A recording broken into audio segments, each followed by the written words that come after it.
You were in the Arab Spring at that time. We were all united somehow. There was one enemy, and we all knew who that enemy was. Today, we have a Tunisian artist, EMEL, who is a voice in the music industry who's redefining the landscape of art and advocacy. In 2010, EMEL was named the voice of the Arab Spring when her folk song, Kelmti Horra, My Word is Free, once banned, was resurrected as a protest anthem. She'd then go on to perform the track at the Nobel Peace Prize concert in Oslo. Did you feel scared at that time when it did go viral? My real fear is to not be able to express myself. No one can hide the truth.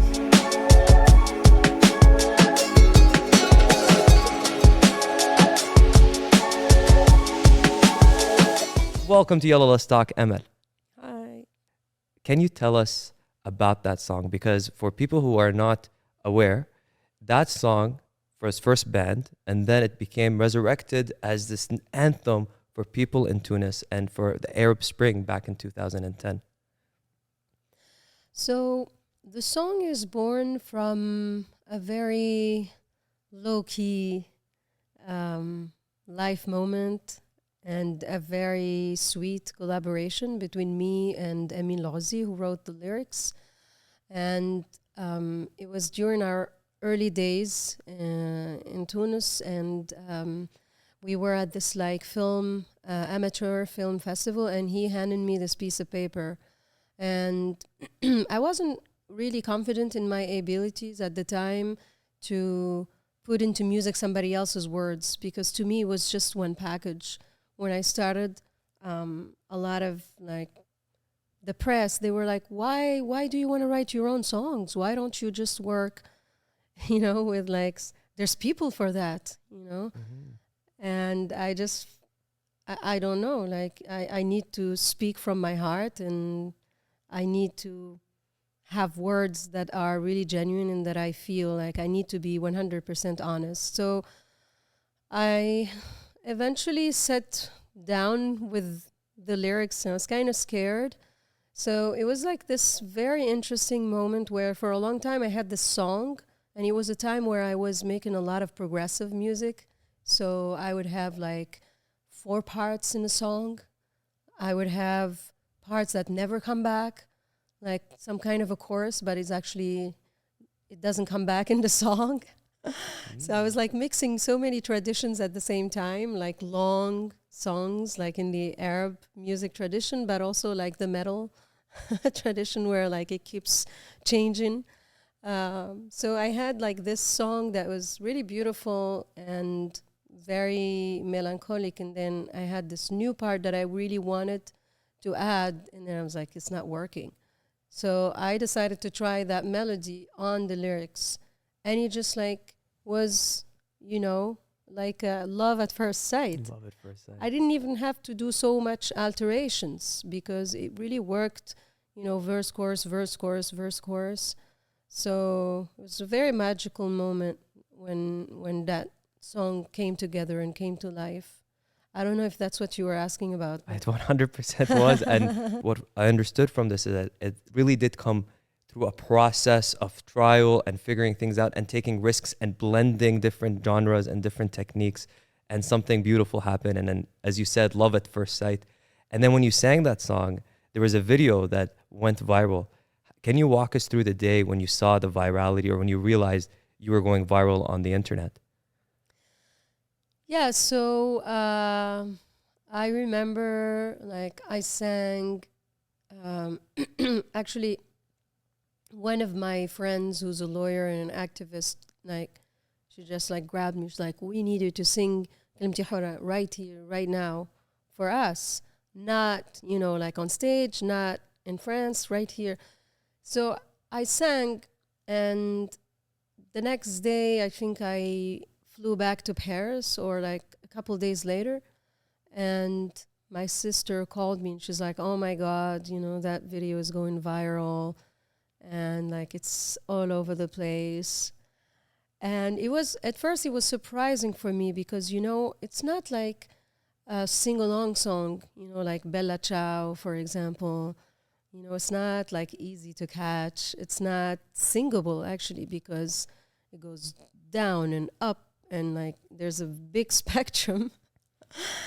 And I never thought that any, like I'm inspired by the, like the roots, traditions. So I never thought of myself as someone that's going to go viral. I'm like thinking of myself as an artist, and I like to make deep content.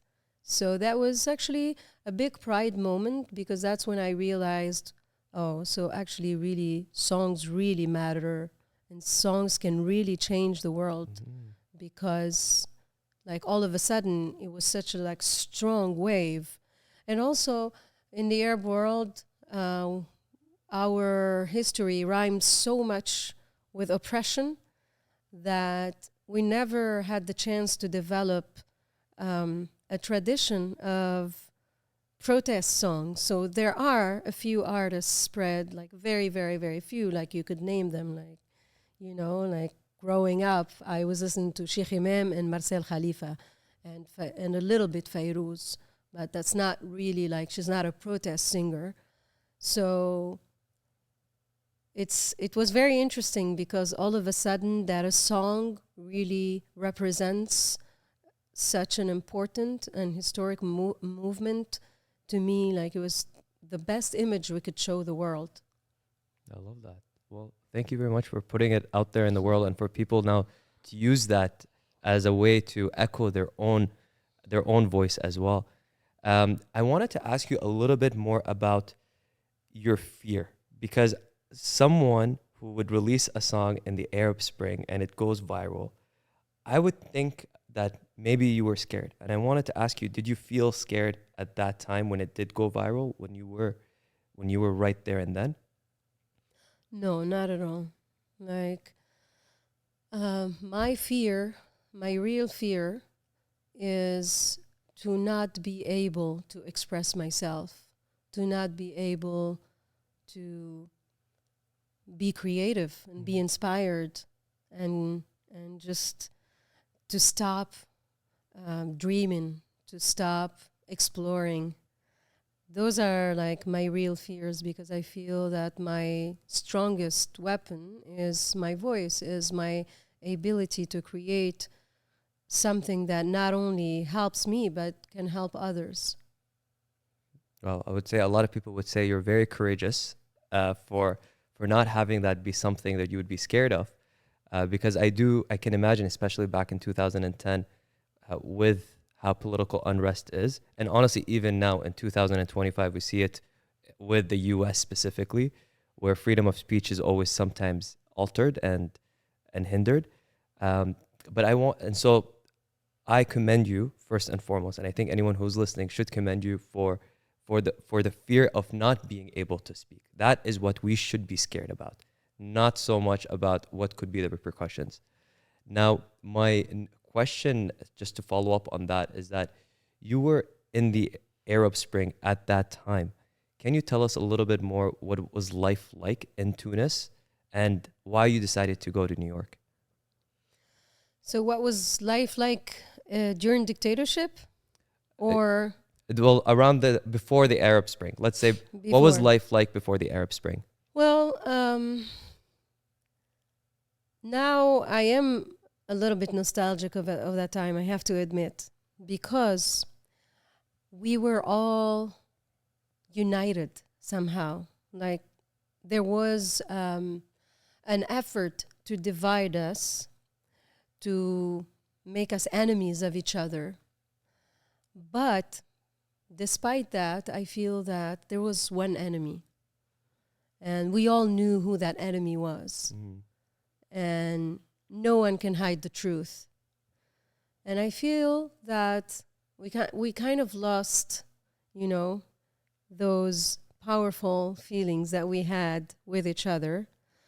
But of course, it was tough. I mean, like, for a young person with dreams and ideas, there's literally like it's a desert. Like, you have nowhere to go where you can like support your actions, and no one really supports you. Like, for instance, like to become the musician that I wanted to become. Like nothing can lead you there. And I know a lot of people around me that gave up, that just gave up their dream. So some of them look at me and they're like, oh, you know, how did she do it? You know, I just did it because I was so desperate and so stubborn. But it takes a lot. It takes a lot coming like from that environment to become someone that, you know, has energy and has dreams and like to preserve, you know, those precious parts of you. It takes a lot growing up during that time. I love that. And I like the fact you mentioned in the beginning, nothing brings people closer than a common enemy. And so there was a point where everyone was feeling very united. And one of the reasons why you decided to go to elsewhere is to really explore music and your creative journey and pursuit.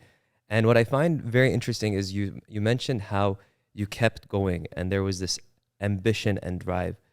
And I'm curious, what is it about music that drives you to keep creating? I mean, just music keeps me, you know, keeps me alive and gives me the drive that I have, because music, I think, is so close to us, to the origin of us. It's like, you know, what connects us most to our ancestry, to our roots, to earth, to nature. And that's why music has that powerful impact on people. I love that. So, yeah, I feel that sometimes it's kind of like a curse, okay? Because when you see like what is made of music and what it's serving, because now it's also capitalism, you know, it also touched music. It's hard to preserve your innocence and your feelings. But music have always kept me going, no matter what happens. I love that. You can tell how passionate you are and how music is such an important part in your life and your DNA. If you don't mind, would you mind singing a little bit of My Word is Free, كلامي الحرة? Oh, so it's also a very hard song to sing. Is it a very hard song? No, because it starts like, and then. You don't have to sing it if you don't want. We can try. أنا أحرار ما يخافوش، أنا أسرار ما يموتوش، أنا صوت المارد خوش، أنا حر وكلمتي حرة، أنا حر وكلمتي حرة، ما تنساش حق الخبزة، وما تنساش زرع الغصة، وما تنساش خاين الويل. Wow, yo, amazing. Thank you so much for sharing that. I was like, as you were talking about كلمتي الحرة, I was like, we need to hear it. And thank you so much for sharing that. And I'm curious, can you tell us a little bit more about the translation of what you just sung right now for those who might not understand Arabic? Yeah, so this song is actually a prophecy because it was written a few years before the revolution. And there's one chorus, and then there's three important verses. And the last one is the one that talks about the red rose, which is a metaphor for Tunis, because we have a red flag. So, and also like the color red with all, you know, the symbolism. So the red rose kind of like, you know, gets out on the street with her veil on fire after having been buried for years, goes out in the streets in fire, calling the free people to free her. Wow. And that's exactly what happened when the revolution started. It started with Muhammad Bouazizi, God bless his soul. He set himself on fire. And that's what sparked the whole movement. So it's really extraordinary in that way. It was a prophecy. Yes. And what I just sang, like, I am the free people who are not scared. I am secrets that never die. I am the voice of those who did not give up. In the middle of chaos, I am the meaning. I am free, and my word is free, but it doesn't forget who betrayed us and who is the oppressor. Wow. Wow. I feel like there's going to be another resurrection to this song, given what's happening in the world right now. Yeah, and given even what's happening in Tunisia right now. And that's what makes me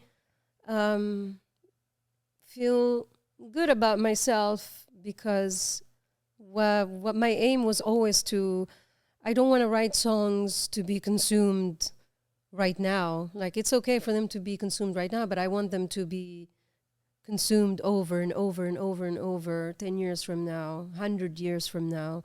I want things to touch and to have a meaning and to stay for generations to come, hopefully, because we need, that like red wire to never forget the past. So eventually, hopefully, we will avoid the same mistakes.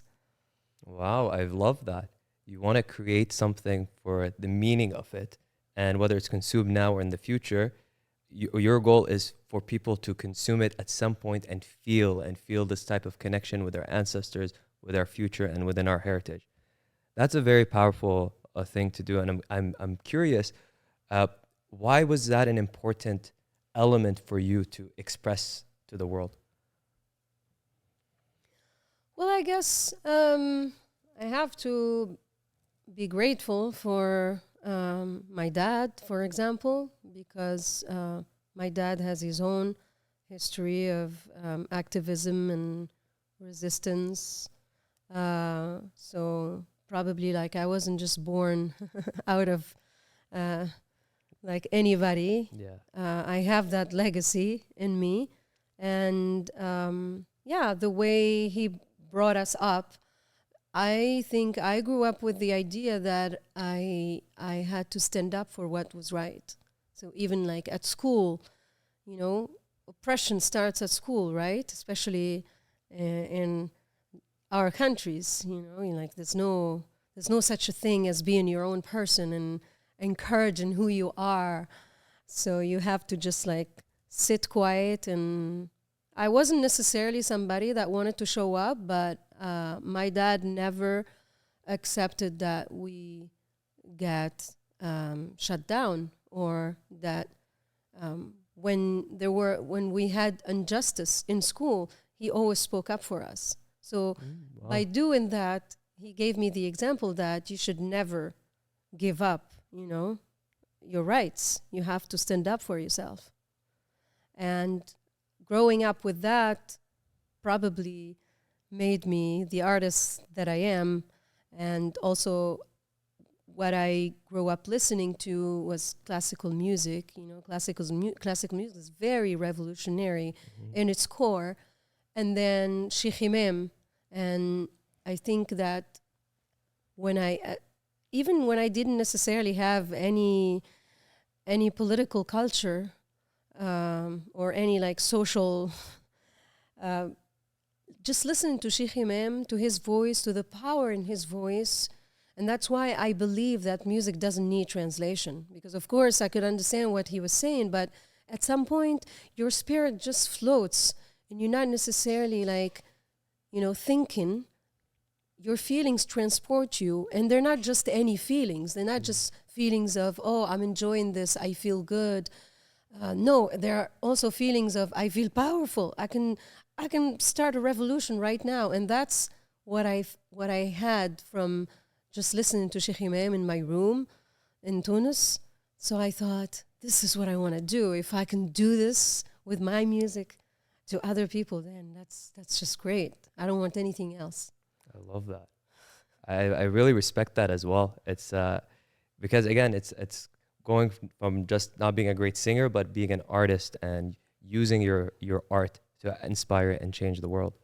And I wanted to just ask now, because you talked about your father and the influence he's had on your music, and you also have two children. On the topic of motherhood, a lot of listeners are probably looking at you as inspiration. How did you manage to juggle between your career and being a mom? It's juggling because just yesterday, like every day, I think like how it's not possible. I can't do this, because you have a very limited time, to think and to, I feel like I'm just in survival mode all the time. I feel it's a miracle because okay, so I have a specific situation because I'm a solo mom. So when I'm with my kids, it's me and my kids, and I don't have a family around me. So it really takes a lot of energy, of brain space. So like I don't want to discourage people, but probably that's what is making me stronger. I don't know. It's the resilience. I can feel it. And good for you. You're a solo mom, balancing between a career and music, touring the world. If there's a hack or something you've learned as a career oriented and an artist and a musician that maybe any mothers listening to this can benefit, what would it be? Just be nice to yourself. Be kind to yourself. Be nice to yourself. Be kind and be patient to yourself and to your kids as well. Because I think the hardest thing is that when you're putting like all this pressure on Yeah. and on and on, and then you see what people are doing, and you're like, oh, I want to do that too, and I want to do Yeah. that too. Just like work with whatever you have and just keep tapping yourself on the back throughout the way, and things will unfold, and it's okay. Like I'm not doing the 100% that I want to do. I don't know. Like sometimes I'm at 50%, and it depends. Like some days I feel like okay, I was a complete failure on the parent front. I was a complete failure on the person front. I was okay on the organizing front. So there's like many fronts, and I think it's okay. Like at the end of the day, okay, I didn't succeed in this one, but I was okay in this one. I could do better here, and every day is a new day. Every day is a new day. Yeah.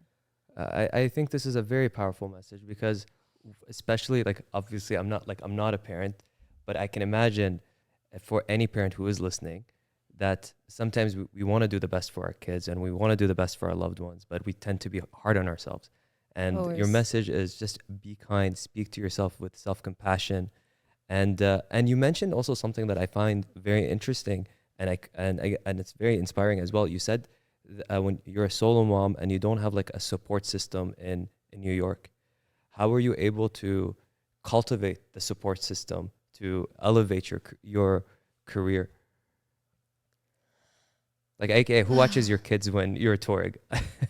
Yeah, because well, their dad. Their dad, So okay. that's that. Like I'm not completely alone, but I take that as a giving. Like I hate it when people talk to me and they're like, oh, but you're lucky that he can watch them while you tour. And I'm like, yeah, that's my job.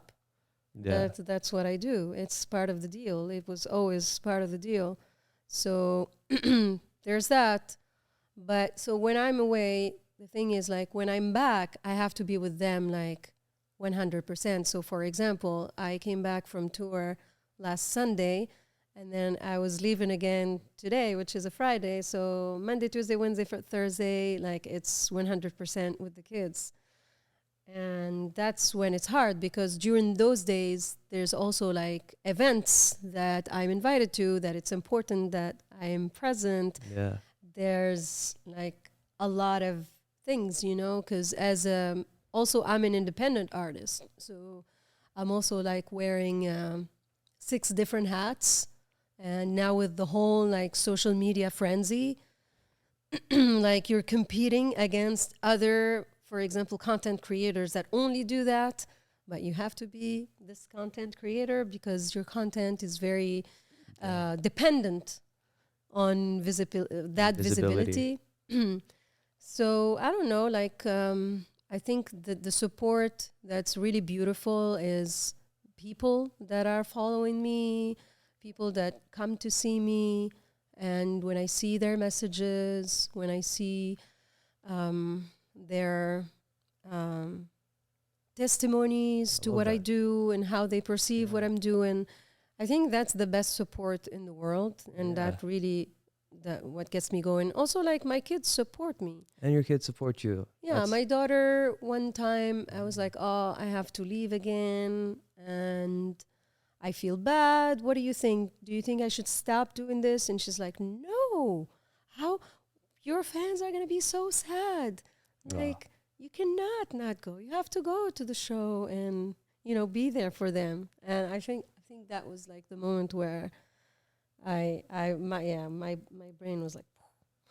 That's amazing. To get the love and support from your own children, that must feel very nice. So thank you very much for sharing. And I want to just dive now a little bit more on your music, because you're an artist, you're an independent artist. And for someone who might not have heard you before, if they've heard a few of your songs now, what do you hope they would say about your music? Well, I experienced that just last week. I did this festival in Knoxville in Tennessee. And I think most of the people who were there saw me for the first time. And I think they said exactly what I would hope they would say. Yeah. That they were really touched, that they felt that the messages and the music and the performance was so deep. And I really loved hearing that feedback from different kinds of people also. From there were university students, there were some teenagers, there were like older people, like really like old people. And I think that's what gives me the most satisfaction in my life, because that's what I always believed. When people asked me as I was progressing in my journey, they would ask me, okay, who's your audience? And I always thought that it was such a stupid question to ask. Everyone is my audience. To me, the music that I make or that I want to make have to speak to everybody. And for a lot of times you feel that you're wrong. Like, you know, you have to have a target audience, and it should be like your community, people who speak your language. And I never believed that singing in Arabic would be a reason for me to just address people who speak in Arabic. To me, music doesn't need any translation. Just same, like, I like this example, like listening to Michael Jackson. I think I only started understanding some of the lyrics only like when I moved to the States. So, like, we really loved Michael Jackson. I don't think any of us really knew what he was talking about for a long time.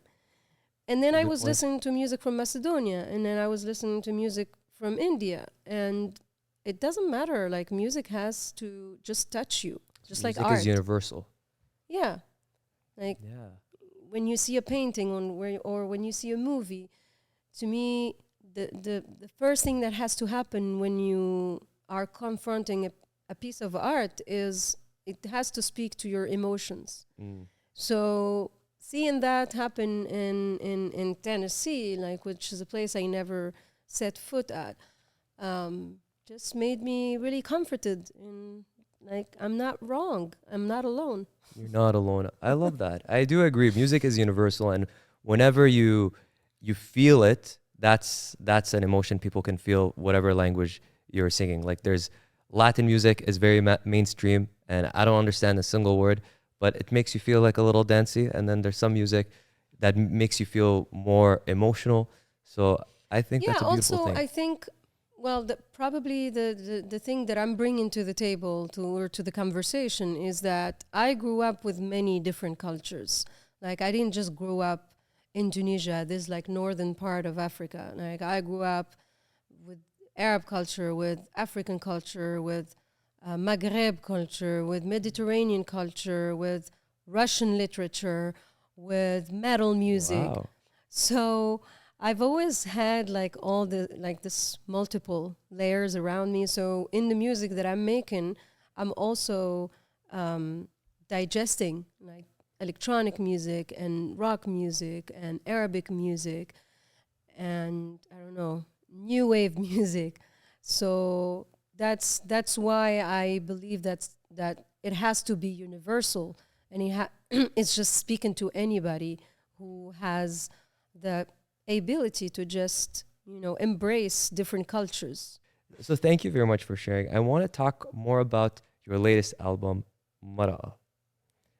Did I pronounce it right, by the way? Mara? Well, the Tunisian way is mra. Mra. Yeah. Okay. I do apologize. No, it's okay. Mara'a, mra, or woman Yeah. in English. So what I find very interesting about this album is that it was collaborated only by women. Was there a specific reason why you chose to have it a collaboration and a full production by women only?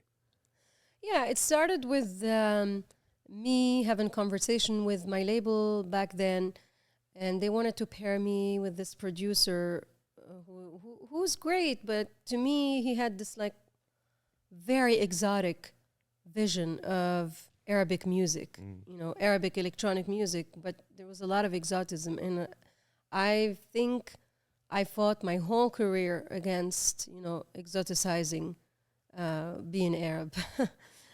So, and then all of a sudden I thought, but why does it have to be a guy? Why, like when you're a woman and you're about to work on a new album and then everyone's looking for a producer for you, but it has to be a man. And I started thinking, like, is it possible that women are just like less good at music production than men? And then my brain, I was really having like a real conversation. And then my brain was like, well, that doesn't make sense. So then I wanted to prove that thinking wrong, because that's the thinking that I grew up with in my career life. And that's the thinking that all of us women grew up with. And that's why in representation and in statistics, like we grow up, I want to be a singer, but like now it's changed, thank God, but still, you don't grow up thinking, I want to be a sound engineer. I want to be a music producer. So we're trying to work on that, and hopefully, like, I was able to open some doors, at least in people's brain. But I felt like, because I consider myself a strong woman, a feminist, and then I thought, what am I doing actually to help the cause? Nothing. It's not enough to just be you in the front, being strong and being feminist. That's actually not enough at all. I have to change things in my own kitchen. I have to have a woman chef. I have to have more women around me, because throughout my whole recording and performing career, I worked with 99% men, and I have long-time collaborators, and I love them, and I'm not gonna stop collaborating with them. But I felt that it was terribly unfair that as women we don't do more for other women. Wow, this is the thing I love about you, Emel, is you really do lead by example. And I liked how you just reflected on your own on your own journey and your own biases, because we all have them, and you're like, you know what, if I have this bias, why not challenge it and do something about it? And if you're saying you're a feminist, and I feel like if anyone who's listening to this, they're like, okay, I am this, I am that, but what are we actually doing to prove that we are what we stand for, what we are? And you made that bold decision to have it all be women collaborators. And my follow-up question to that is, how do you think the sound changed having a full woman production, and the messaging of that album as well? I would want to ask you that question. What do you think? It was beautiful. Like, how did the sound change? That's a very interesting question. No one's ever asked me that question.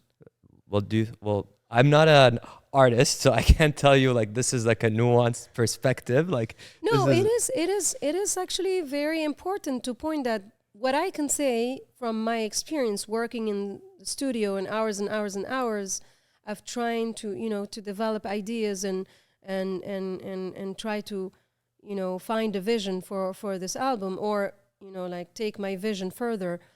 I did really like the energy that was between me and I worked with many people. I worked with two main collaborators, Liza and then Hannah, who really took the album to its final steps. And with both of them, it felt really intuitive and quick, and I felt really supported in ways I haven't been before. I felt that every idea that I had was really like, I felt uplifted, and things were quick and were crazy and interesting, and there were tears also sometimes. I remember when we had the session with the percussionist. So I spent a long time looking for a woman percussionist, because like when you ask around you, there's always someone that's gonna know a guy, which is not a bad thing, but we want also a girl, we want more representation. So she came and she brought a bunch of different percussions, and then at some point when she really started playing what I really was hearing in my head, I started crying. I don't know. I felt that it was really a very important moment. I love that. I don't know. It felt like so powerful and moving. That's beautiful. And I can sense, even while you're talking about this, your face is lighting up, thinking about the memories and feeling nostalgic about it. Yeah, you can see everything on my face. You can see the happiness. Because it's very touching to hear this, because it sounds like they created a very safe space for you to explore as an artist, and it was women empowering women, and we love that. Like, I think more people should be taking that approach. Because unfortunately also we grow up, I mean, I say grow up, but I'm talking about my music career, with the idea that you don't trust a woman behind a board. You don't trust a woman like doing technical things. You'd feel safer if a guy, it's true. So with Hannah, like, she was so competent and she was so fast. She was unbelievable, like you would be, doing vocals and she would come them and then like you would do, and then you do another layer and then another layer and then you would do something else, and then, let's record this keyboard, let's do this bass. And that changed my whole perception that women are slow, women are not good with, like, it's that bad. Wow. Now, at least, now moving forward, do you feel like you're going to be working more with women in your music career? No. Tell me more. I mean, I'm half joking, but it was so hard. It was so hard not working with the girls, but finding the girls was so hard. And I had this, like, a lot of people were telling me, well, you're not going to work with a woman just to work with a woman, And I hated that, because if I didn't think that, I would have given up. Because, like I said, like, there's always someone that knows a guy that knows a guy. And then, like, you end up just surrounded, like being the only woman. And there was a time in my career where I was proud to be the only woman. That's, we think so much of each other as rivals. So the reason also why, we're like 30 women, like mastering, mixing, instruments, production, rappers. I wanted to like also create a database, also like a visual and like subconscious database where, hire more women, because what happens in the music industry is that guys hire guys, and girls also hire guys. And so you have like this vicious cycle, and it goes on and on and on. So there are, some movements, but we're still not there yet. But no, of course I would. But what I think you're trying to allude to is more that it's just based on supply, that it was very difficult to find even women in those positions that you would know or have access to. Yeah, I mean, till the last second. I remember with Hannah, we were we recorded a bunch of strings, and then we needed horns, and we needed someone to do them for us, like not record real people. And she's like, I have a guy, and he can do it, and and he can send it. Okay, I want a woman by tomorrow. And it's like, can we cheat? And I'm like, no, we can't cheat. That's the whole point. That's the whole point. Well, that's amazing. Like, I feel like a lot of people who are going to be listening to this are going to take inspiration to start empowering other women. You have to. Absolutely, in all different industries. No, I feel like as a woman creator nowadays, or as a woman filmmaker, like most of the time women filmmakers, like, look how much you work to get there.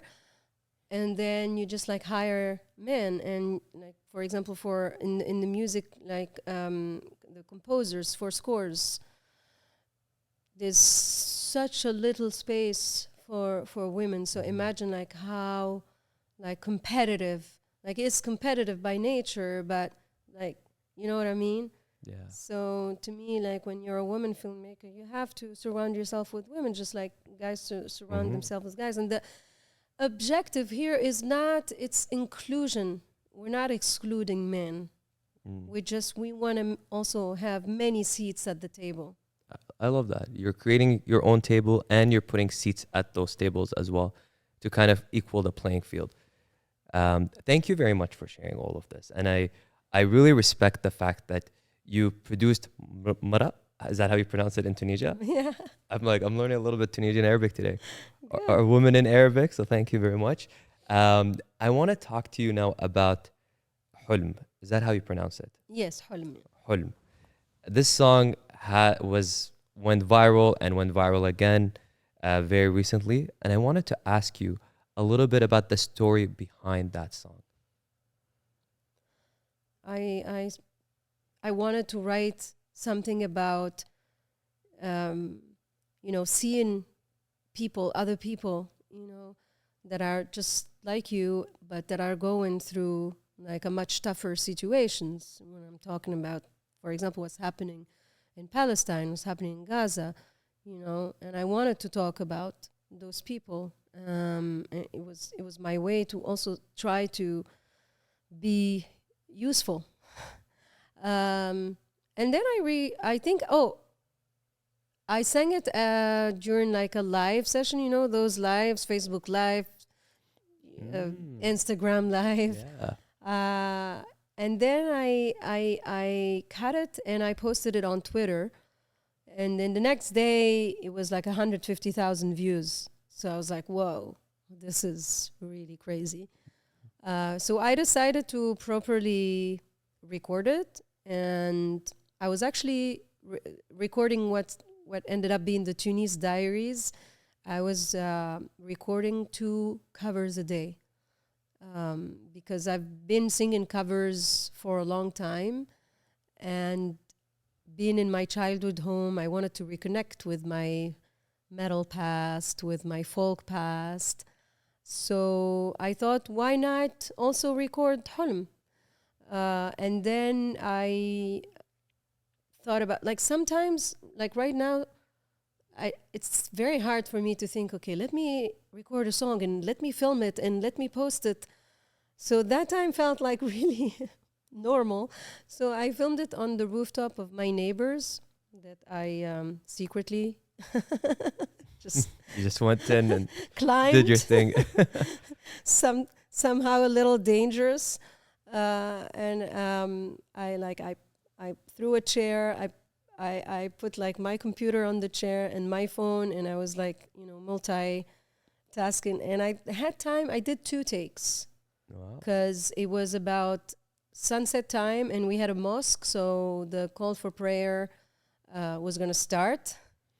So I did 1 take and then a 2nd take, and that was it. And then I just synced it, and I kept a little bit of the live sound with the recording that I made, and then same, like I posted it on YouTube, and Wow. you could see. I like that frame. That's like my childhood, frame. You could see the Mediterranean Sea and like all of kind of Tunis, with the white and green.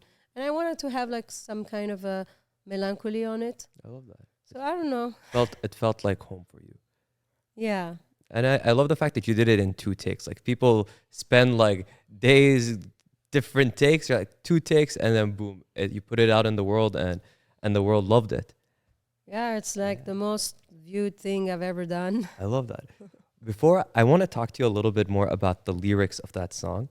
And I wanted to just ask, before we even get to the lyrics, if you can sing us your favorite part in that song.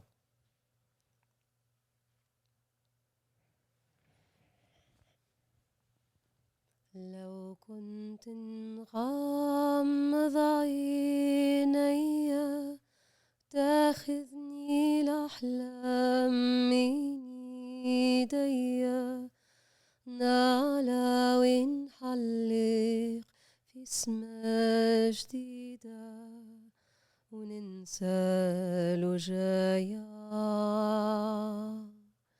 لو كنت نسافر في خيالي نزرع ونبني قصور وليالي يكبر فيها الحب وأمالي ونمحي الآلام. Wow. Emma, that was amazing. I'm so looking forward to your concert tomorrow. That was incredible. Thank you. And even actually before we talk about the lyrics, I want to talk to you about the song having a second virality after Al Rawabi School for Girls. And the song, I think Farah, the character, sang it at the end. And if you can speak to the girls from Al Rawabi, or for any girls who might be listening to that song and feeling that blend of hope and despair, what would you want to say to them? Wow, why? Or like if the song could speak to those girls, what would it say? I think it's another nice thing that happened is that a lot of the people that rediscovered it after Rawabi, they're like probably very, very young, and I'm not sure what they're listening to, but they're probably listening to pop, and this is like really deep, because I'm talking about people whose faces are clouded by oppression. We're talking about really heavy stuff. And I don't think this is what they really listen to. So at the same time, I feel that this is what they connected with, because all of us, we do feel, we're all humans. We do feel we feel the pain of other people's pain. We feel lost. When you see the old woman sleeping on the street, and there's so many of these situations. It's very difficult. It's very violent. So I feel that when there's music that addresses that, you kind of like reconnects with your pure self that's innocent and that, wants to stay alive and not just be numb, So I think the song unnumbs people in a very kind way, You know, it reconnects them to them having a voice and being present around them and feeling maybe useful. I love that. So it makes them, I like that, unnumbs them. Like it makes them feel things. And so if the song could give a message to those girls, what would it be? You can have a voice. You can have a voice. I think it's ultimately it's a matter of that, because our voices, especially as girls and women, are always, there's always a tentative to tame our voice, whether in the family, in the society, on an international level. So I feel like if there's someone that comes to you and tells you, you have a voice, you know, you can use it. But even just start with the realization that you have a voice. I feel that's what matters really to each one of us. I love that. So every girl listening to this, you have a voice. And don't forget that you have a voice. Yeah. So I love that. And now I would love to talk to you about the lyrics of this song, because some of it is extremely powerful. Actually, all of it is extremely powerful. So you said here, from my heart, I sing for freedom. من قلبي أغني من أجل الحرية. My Arabic is not that good. So can you tell us a little bit more about that specific lyric, and what does freedom mean to you, Amal?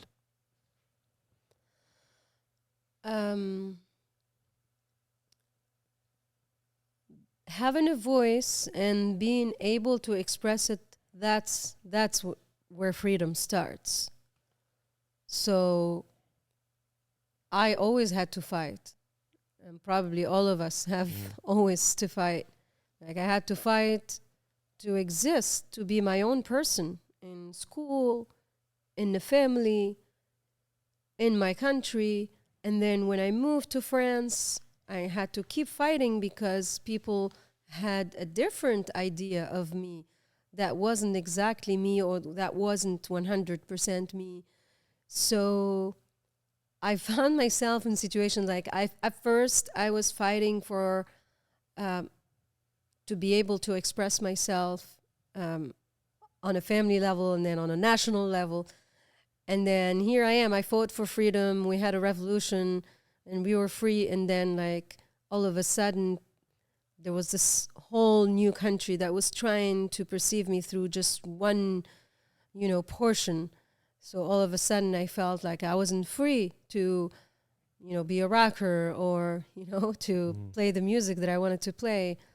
So it's and like and being a wife, being a mom, like there's always something that deprives you from your own voice, from your own freedom, and it's very hard to keep your head up and feel that you're free. And freedom is not just like to go around and do whatever.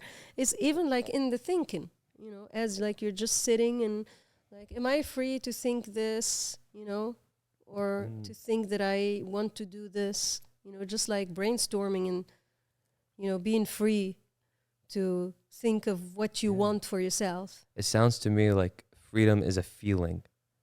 It's more of, do you have like an open canvas to do whatever you want, or feel whatever you want and think whatever you want? Yes, exactly. And also be free from yourself, because yourself is conditioned by what society had conditioned you for, by what the government, by what the system. So, yeah. I love that. Thank you very much for sharing. I want to go to another lyric that you wrote. I am the soul of the land. I am the voice of the earth. أنا روح الأرض. أنا صوت الأرض. What is the message you want to send out with these words?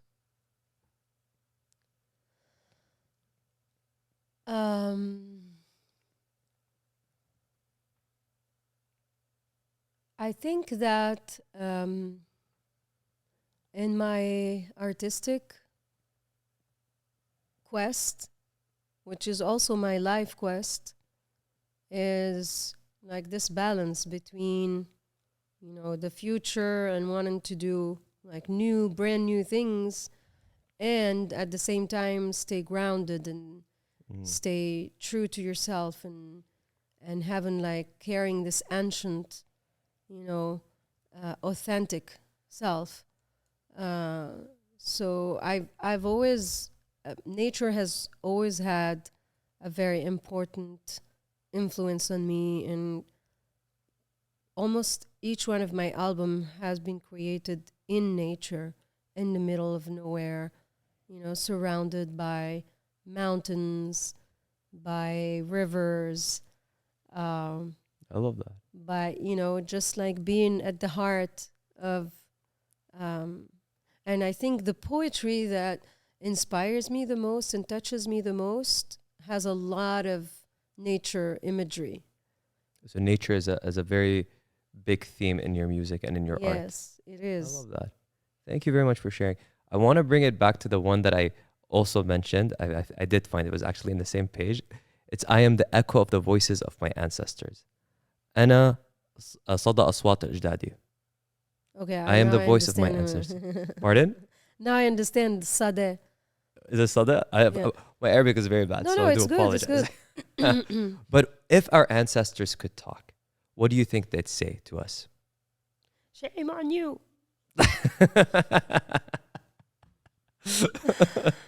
So there'll be a lot of shame. For real. It's like we did all this. That's too funny. So you feel like there's gonna be there if they can talk, it would be more on the shame aspect, or do you think they would say anything about how far we've come along when it comes to our revolutions and where we're at in the world? We're talking to a machine. Now everyone, is like with AI and stuff. we're talking to machines on a daily basis. I don't think they're going to be proud of us of anything. They're not gonna be proud of us. No. Like I love it, keeping it real. No. They'll be like, "What is this?" Like you go to somebody's house and they don't even cook for you. Like what's that? Uber Eats. They could times have changed. No, I mean, there's a lot of things that I like in technology and in what we've achieved. Yeah. But I don't think that ultimately, maybe we made progress on human rights. Yeah. But at the same time, we're not. Yeah. So, yeah, I'm like an old school person. Like I would definitely go live back In if old I could. times. Oh yeah, to go back Yeah, with no phones and technology.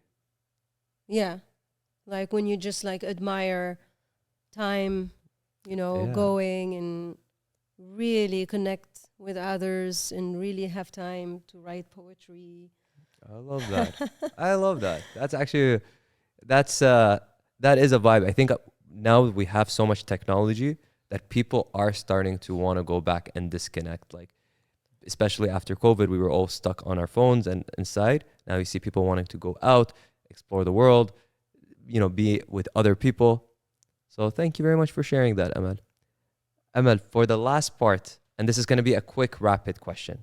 Okay. Okay? So I'm just going to ask you very quick questions, and in like 1 minute, just answer everything. The first thing that comes in your mind. Does that sound good? Yes, I didn't prepare for this one, so let's see. Okay, good. We shouldn't prepare. So, Emel, what is your favorite Arabic saying?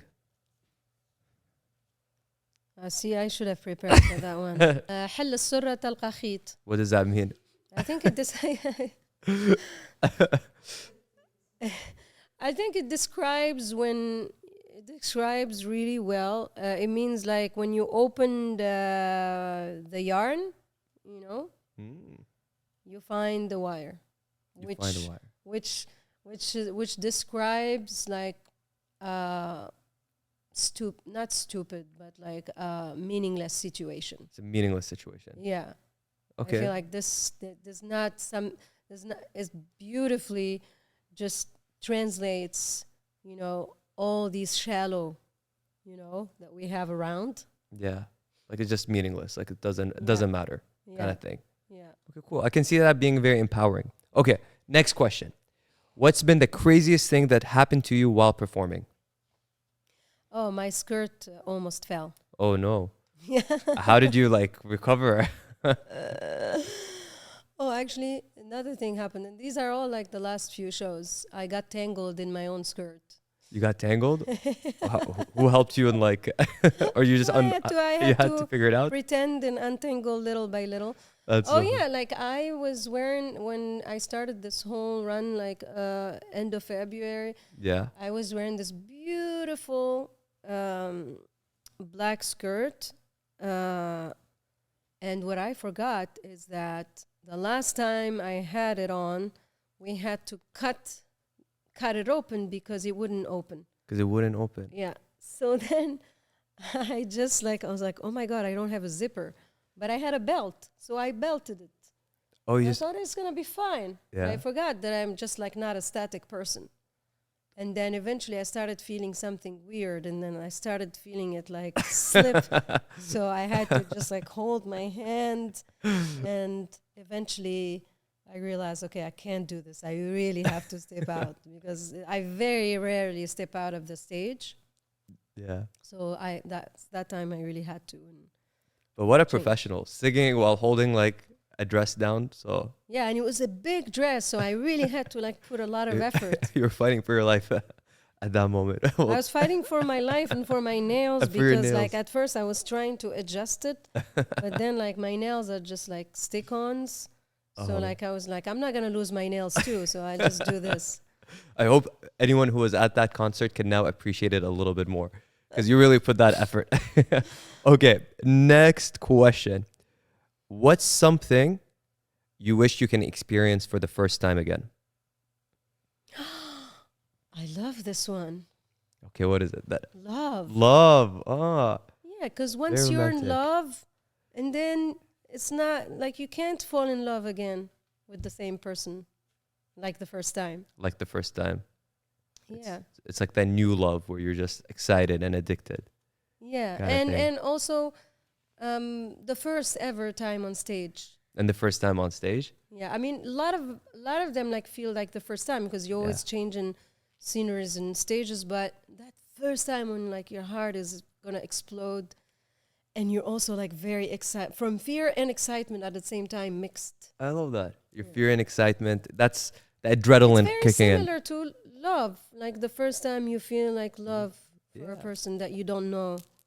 I can see that. I can see that. Even though I've never like been on stage or singing, but I can see like the Ah, so you've excitement and the been in adrenaline. love. I have not been in love. Till Really? this day, I've not been in love. Yeah, that's a fun fact. That's a very interesting fact. It's a very interesting Great. fact. Then Yeah. it's exciting. It's exciting. So I'll inshallah experience that at one point. And the next question is, give me a hot take. So give me a hot take. Okay, so Something what's a controversial. Oh, I like that too. Wait, I have many of those.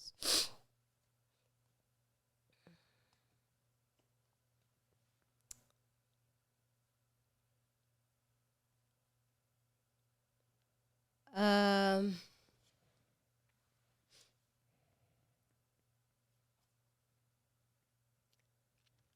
I don't like eating with utensils. You don't like eating with utensils? No. Then what do you like eating with? Just like with the hands? Yeah.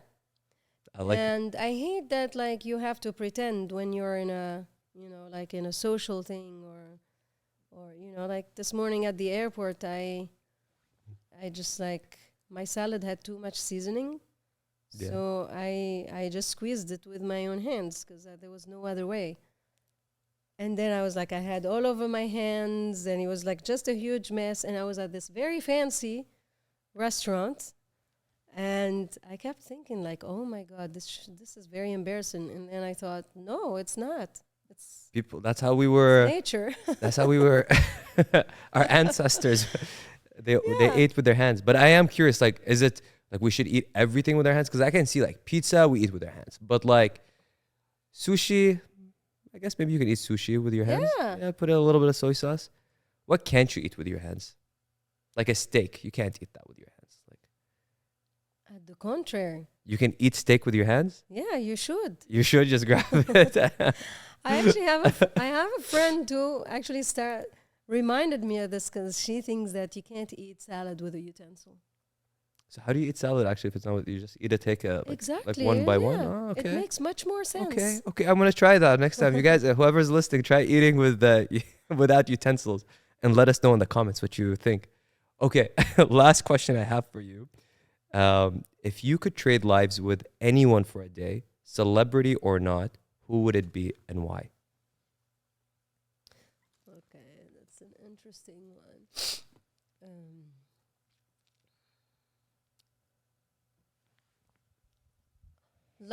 Not necessarily an artist, right? And I Could be know. anybody.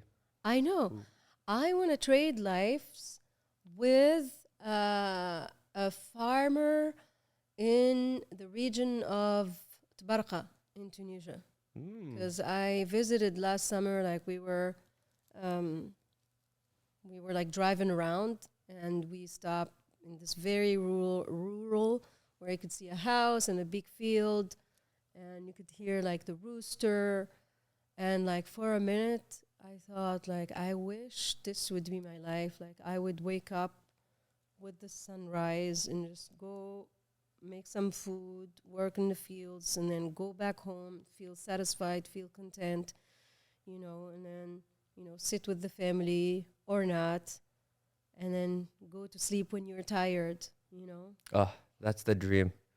You work with your own Yeah. hands, and you just listen to your body's calling. I feel like that's the life that I think I would have loved to have. It's not too late. I'm gonna join you in that village. Yeah. Because you're right. There is something to be said about just disconnecting and living life to, as humans and not just people. Yeah, and the relationship again Yeah. with earth and with nature. Yeah, I love Like that. when I did gardening, like you can spend hours, just like Yeah. planting and touching the dirt. It feels extremely satisfying, and you don't wonder about anything anymore. I love that. Okay, guys, we all need to move to this village. Everyone who's listening to this. But thank you so much, EMEL, for coming on Yalla Stock. Just to kind of summarize what we talked about today, is we talked a lot about your journey and Kelmti Horra, my word is free, and how that song had its resurrection, and why you decided to pursue music, and the defining moments both as an artist as well as a singer. We also discussed, like you're looking at me like, okay, did he remember what I talked about? We also dive deep into your album Mara'a as well, or Woman in Arabic. And we talked about your thought process and why you decided to have all women collaborators and how that impacted the product and the space that they created. And we also talked a lot about motherhood and how it's like to balance between having a career in music and raising two children as a solo mom. And we also talked about HOLM and the lyrics of HOLM and the resurrection that Rawabi has brought to it and the message you want to give to young girls. Now, if you want to learn more about EMEL, where can people follow you? At EMEL? Instagram. Instagram. At EMEL Mathlouthi. EMEL MATHLOUTHI. Amazing. So guys, EMEL. I love that. And please follow her. Please listen to all her songs. Mara'a, or Woman in Arabic, is out since last year, and it's a beautiful collection of different songs and different genres. So thank you very much, EMEL, for coming and joining us on Yalla Stock. And guys, if you like this episode, please don't forget to share it with a friend. And it would mean a lot if you can just leave a comment and subscribe. Thank you.